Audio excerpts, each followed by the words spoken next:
सभी भाई बहनों को प्रणाम। महाशिवरात्रि पर्व की हार्दिक शुभकामनाएं मैं देता हूं।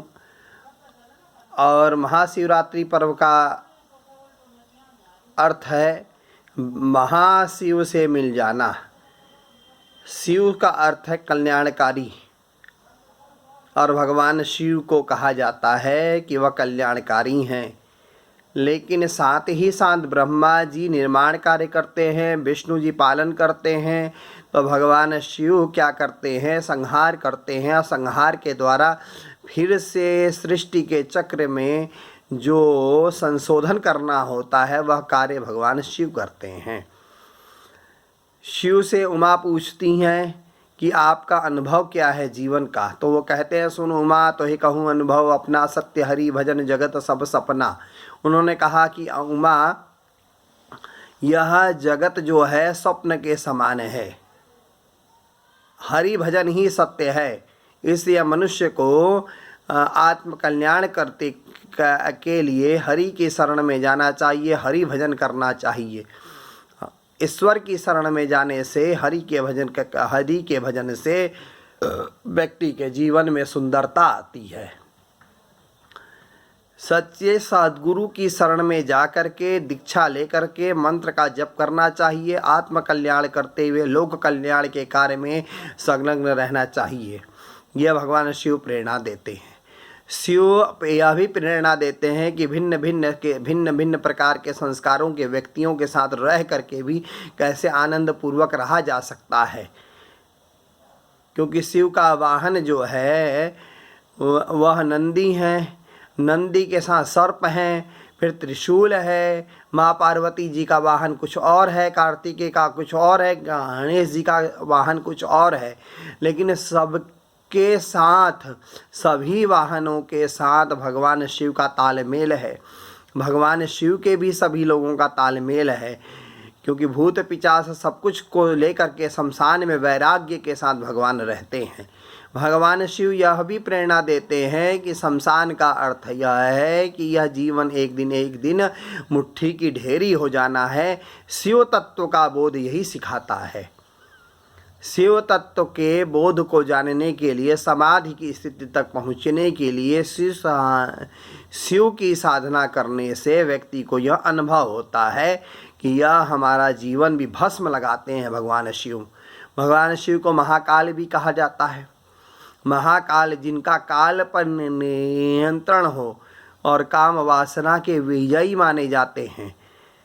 अब यहाँ पर इतनी सारी व्याख्या तो नहीं संभव हो सकती है छोटे से वीडियो में, लेकिन कभी समय होगा तो आप अगर कभी किसी भी प्रकार से समय मिलेगा तो छोटे छोटे संदर्भों में बताने का प्रयास हमारा रहेगा। लेकिन शिव हमें प्रेरणा देते हैं। महाशिवरात्रि का पर्व आ रहा है। भगवान के चित्र में दिखाया जाता है धूम्रपान के साथ भगवान शिव को, यह उचित नहीं है। भगवान शिव कभी भी धूम्रपान नहीं करते हैं। भांग, धतूरा इत्यादि जो उनको दिया जाता है, शिव को अर्पण किया जाता है, उसका औषधि विज्ञान अलग है, लेकिन यह हानिकारक है। अर्थात हानि को भी भगवान शिव अपने कंठ पे धारण करते हैं। जब शिव का जब समुद्र मंथन हुआ तो विष को अपने कंठ पे रोका।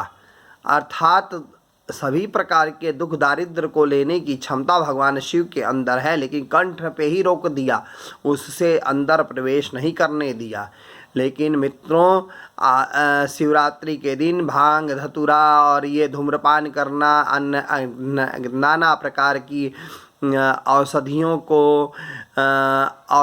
का पान किया जाता था, लेकिन यह तो धूम्रपान इत्यादि स्वास्थ्य के लिए हानिकारक है। इससे भगवान शिव के तत्व दर्शन को समझें। इस दिन आप ओम नमः शिवाय का जप, महामृत्युंजय मंत्र का जप करें, गायत्री का जप करें, यज्ञ करें, हवन करें, दान करें, पुण्य करें, मौन व्रत रखें, शिव संहिता को समझें और साथ में शिव महिमा सूत्र का पाठ करें, भगवान शिव का ध्यान करें, जप करें। 4 समय की पूजा होती है, 4 प्रहर की। तो 4 प्रहर की पूजा करने के लिए आप घर पे भी कर सकते हैं। अगर घर पे नहीं संभव है, किसी देवालय में रह करके भी किया जा सकता है। अगर किसी विशेष स्थिति के कारण यदि नहीं भी हो सकता है तो आप अपने घर पे बैठ के 4 पहर का जप कर सकते हैं। उस जप का भी महत्व है। इसलिए आप अपने कार्यक्रम में भगवान शिव के तत्व दर्शन को समझने का प्रयास करें। शिव भोले भाले हैं, आनंददायक हैं, शिव सबका कल्याण करते हैं। तो क्या यह हमारे अंदर भी जीवन में समावेश हुआ या नहीं हुआ? शिव समाधि में रहते हैं, शिव शमशान में रहते हैं। शमशान का अर्थ वैराग्य में रहते हैं। भगवान वैराग्य की बात सिखाते हैं। और शमशान में जाने का अर्थ यही है कि हमारा जीवन भी एक दिन मुट्ठी की ढेरी के समान भस्मीभूत हो जाएगा। इसलिए भगवान अपने शरीर पर भस्म धारण करते हैं, दूध से स्नान करते हैं। दूध का अर्थ है पौष्टिकता, शरीर में पौष्टिकता है। दही, घी, शक्कर, पंचा अमृत, तो इसका पान किया जाता है। बिल्व पत्र अर्थात औषधि में वेल के पत्र को बहुत ही महत्व दिया गया है। बिल्व पत्र को भी भगवान धारण करते हैं। तो इस प्रकार से नाना प्रकार की औषधियों को का विज्ञान है, उस विज्ञान को समझिए। आप भी अपने जीवन में पंचामृत का सेवन करें, बिल्व पत्र के चूर्ण का सेवन करें, तो आपका शरीर भी आरोग्य प्रदान रहेगा। और इस प्रकार भगवान शिव तो है ही। ओम नमः शिवाय का जप का महत्व है, गायत्री के जप का महत्व है। गायत्री शिव संहिता में भगवान शिव से आदि शक्ति माँ पार्वती पूछती हैं कि अनादिकाल से कौन सा योग आ रहा है जिसके द्वारा व्यक्ति के अंदर समाधि की स्थिति में पहुँचने तक की क्षमता प्राप्त होती है। तो भगवान शिव कहते हैं, हे माँ पार्वती, यह तो गुप्त रहस्य है। यह गुप्त रहस्य वेदों में अर्थात गायत्री को जानने से प्राप्त होता है। इसलिए गायत्री महाविज्ञान का भी स्वाध्याय करें, अपने चिंतन मनन को श्रेष्ठ बनाएं, अपने जीवन को श्रेष्ठता से जोड़ें। यही शिवरात्रि महापर्व की प्रेरणा है। अर्थात महाशिवरात्रि पर्व, इस रात्रि में अनेक प्रकार के 4 पहर के समय जो घटनाएं घटती हैं विश्व ब्रह्मांड में, वह अर्थात वह विश्व ब्रह्मांड हमारे अंदर ही है। भू भुवः स्वः मह जनः तपः सत्यम, 7 लोक हमारे अंदर हैं। और 7 प्रकार के जो चक्र हैं वो भी हमारे अंदर हैं। अर्थात शिवरात्रि का अर्थ है मूलाधार चक्र से कुंडलिनी जागरण का मिलन। मतलब यह है कि आदि शक्ति के साथ भगवान शिव का मिलन होता है। मिलन का अर्थ है यह नहीं है, मिलन का अर्थ है समाधि तक पहुंचना। तो हर मनुष्य का जीवन का लक्ष्य भी यही है। यम नियम आसन प्राणायाम प्रत्याहार धारणा ध्यान समाधि के द्वारा अपने जीवन को श्रेष्ठ बना करके समाधि की स्थिति पे पहुंचना, ईश्वर तत्व को जानना, शिव तत्व को जानना।